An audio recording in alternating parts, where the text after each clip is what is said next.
Alam nyo ba na ang buwan ng Pebrero ay ang buwan kung saan ipinagdiriwang dito sa Pilipinas ang Reproductive Health Month? Ang buwan na ito ay nagbibigay ng pagkakataong magsulong ng mga kaalaman at issue na may kaugnayan sa reproductive health.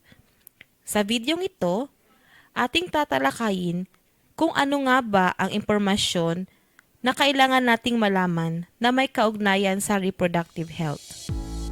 Ano nga ba ang reproductive health? Ang reproductive health ay tumutukoy sa pangkalahatang kalusugang pisikal, pangkaisipan, at panlipunan na may kinalaman sa reproductive system, paraan, at proseso nito. Nakapaloob din dito ang karapatan ng mga tao na magkaroon ng kaalaman at kakayahang mamili ng nais niyang paraan ng pagplano ng pamilya na naaayon sa batas, ligtas, epektibo, at abot-kaya. Bakit natin kailangan magkaroon ng mabuting kalusugang reproduktibo? Mahalagang magkaroon ng mabuting kalusugang reproduktibo ang isang individual dahil ito ay magpapabuti sa kalagayan ng pamilya at komunidad, magpapalakas ng ekonomiyang ginansya, masisiguro ang kaligtasan ng ina at ng bata, at malaki rin ang maitutulong nito upang mapigilan ang pagkalat ng HIV at AIDS. Sa kabuuan, ang mabuting kalusugang reproduktibo ay isang mahalagang bahagi ng pangkalahatang pisikal, mental, at emosyonal na kalusugan at kagalingan ng isang tao, pati na rin ang kalidad ng buhay. Bakit ba natin kailangang talakayin o pag-aralan ang kalusugang reproduktibo? Pinapag-aralan natin ang topikong kalusugang reproduktibo sa mga sumusunod na kadahilanan. Una, kabutihan o well-being. Ito ay isang mahalagang bahagi ng pangkalahatang pisikal, mental at emosyonal na kalusugan at kagalingan ng isang tao, pati na rin ang kalidad ng buhay. Pangalawa, edukasyon o education. Ito ay tumutulong sa pagbibigay ng edukasyon sa bawat individual tungkol sa kalusugang sexual at reproduktibo. Pangatlo, kamalayan o awareness. Lumilikha ito ng kamalayan tungkol sa ligtas na mga gawi at pakikipagtalik. Pang-apat, pag-iwas sa mga sakit o prevention of diseases. Tumutulong ito sa pag-iwas sa mga sakit na maipapasa sa pamamagitan ng pakikipagtalik, kabilang ang HIV/AIDS. Panglima, protection or protection. Nagbibigay ito ng proteksyon sa parehong ina at anak mula sa nakakahawang sakit at nagbibigay ng malusog na sanggol. Pang-anim, control sa pagbubuntis o control of pregnancy. Nagbibigay ito ng proteksyon sa parehong ina at anak mula sa nakakahawang sakit at nagbibigay ng malusog na sanggol. Pang-pito, mga ekonomikong ginansya or economic gains. Ang mabuting kalusugang reproduktibo ay maaring mag-ambag sa mga ekonomikong ganansya. Pangwalo, pagliligtas ng buhay o saving lives. Maaari itong magligtas ng buhay ng mga kababaihan at mga bata. Pangsyam, pagpigil sa HIV/AIDS or preventing HIV/AIDS. Malaki ang naitutulong nito sa pagpigil sa pagkalat ng HIV/AIDS. Paano ba natin mapapabuti ang ating kalusugang reproduktibo? Ayon sa iilang research, maaari nating mapabuti ang ating kalusugang reproduktibo sa mga sumusunod na pamamaraan. Ehersisyo. Regular na ehersisyo pero hindi sobra. Huwag mag-ehersisyo ng sobra na magiging sanhi ng kawalan ng regular na buwan ng dalaw. Tamang timbang. Panatilihin ang isang malusog na timbang. Ang magandang layunin ay ang body mass index or BMI na hindi bababa sa 20 at hindi hihigit sa 271. Limitahan ang caffeine. Ang mataas na pagkonsumo ng caffeine na matatagpuan sa mga inumin tulad ng kape ay maaaring makakaapekto sa kakayahang magkaanak. Pagkain ng masustansyang pagkain. Ang pagkain ng mga pagkaing mayaman sa antioxidants tulad ng folate at zinc ay maaaring makatulong na mapabuti ang kalusugang reproduktibo para sa parehong lalaki at babae. Kumain ng saktong dami tuwing almusal. Ang pagkain ng saktong dami tuwing almusal ay maaaring makatulong sa mga kababaihan na may problema sa pagbubuntis. Pag-iwas sa trans fats, ang pagkain ng malusog na mga taba araw-araw ay mahalaga para sa pagpapabuti ng kalusugang reproduktibo.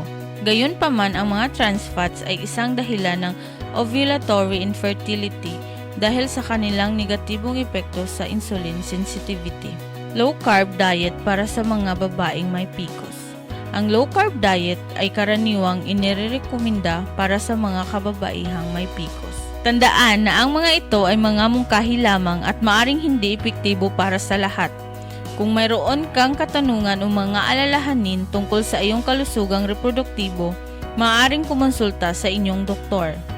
Ngayon ay talakayin naman natin ang ilan sa mga sakit o kondisyon na maaaring makaapekto sa kalusugang reproduktibo ng mga kababaihan. Narito ang ilan sa mga karaniwang ikinababahalang mga sakit o kondisyon ng mga kababaihan.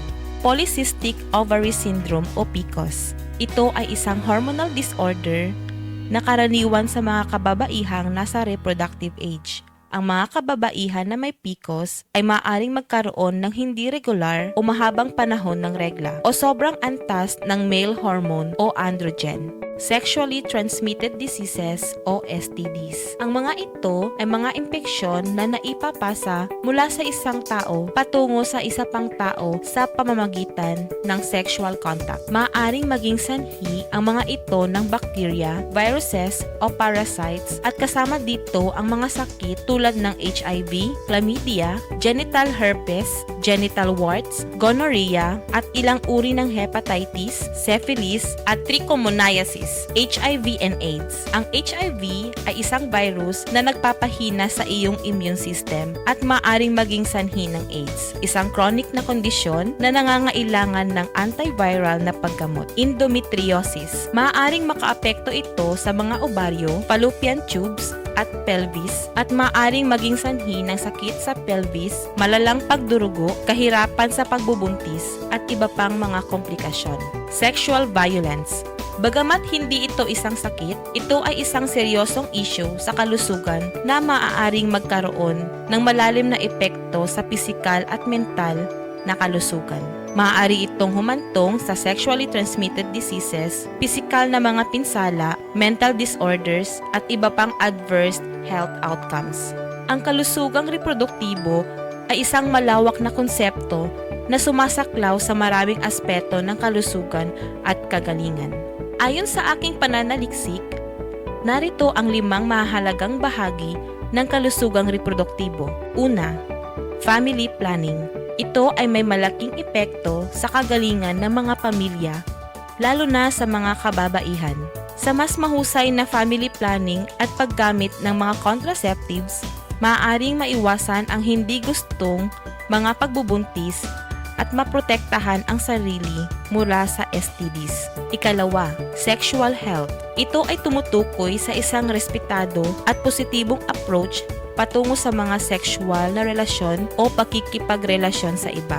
Ikatlo, maternal health. Ito ay tumutukoy sa pangangalaga sa kalusugan ng isang babae sa panahon ng pagbubuntis at pagkatapos ng panganganak. Ikaapat, edukasyon at kamalayan. Ang edukasyon at kamalayan tungkol sa sexual health, reproduction, contraceptives at STDs ay makakatulong sa pagpapanatili ng mabuting kalusugang reproduktibo, pisikal man o mental. Ikalima, pag-iwas sa mga sakit. Ang mga tao ay maaaring maprotektahan ang kanilang sarili mula sa sexually transmitted infections at diseases kung sila ay well-informed tungkol dito.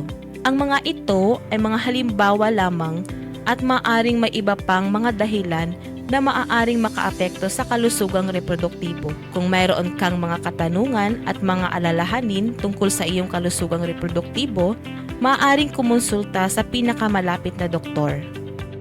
Kasama ang United Church of Christ in the Philippines, Brokenshire Integrated Health Ministries Incorporated, Brokenshire Community Health and Development Center at Bread for the World, kami ay nakikisa sa pagdiriwang ng Reproductive Health and Awareness Month na may temang pagiging matatag, pagpaparami, pagkakaiba, pagpapagaling.